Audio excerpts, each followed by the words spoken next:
BRS के कारगुजार सदर के तारक रामाराव ने कहा कि हुक्मरान कांग्रेस पार्टी ज़राअत के शोबे को मुकम्मल तौर पर नजरअंदाज कर रही है।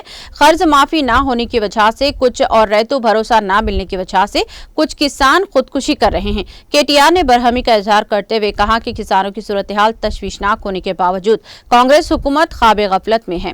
केसीआर ने किसान को बादशाह बनाया तो रियासत में बरसर इख्तिदार कांग्रेस हुकूमत किसानों की जान ले रही है।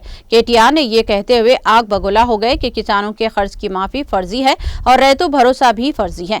उन्होंने कहा कि बैंकों में सरकारी दफातर के चक्कर लगाने और कर्ज माफी न मिलने के बाद मेडचल में ज़राअत के दफ्तर के गवाह के तौर पर किसान सुरेंद्र रेड्डी ने खुदकुशी कर ली। केटीआर ने कहा कि सुरेंद्र रेड्डी ने इनकी मां और इनके कर्ज माफ न करने से कांग्रेस की धोखाधड़ी का शिकार होकर खुदकुशी कर ली। शौहर बीवी दोनों को कर्ज माफी न मिलने से दिलबर्दाश्त होकर जगतियाल में जरासीम कश अदविया का इस्तेमाल करने के बाद किसान सागर रेड्डी जिंदगी और मौत की जंग लड़ रहे हैं। केटीआर ने दावा किया कि इनके नाम पर 1.5 लाख का कर्ज और बीवी के नाम पर 1,60,000 का कर्ज माफ करने का वादा करके इन्हें बुरी तरह से धोखा दिया गया।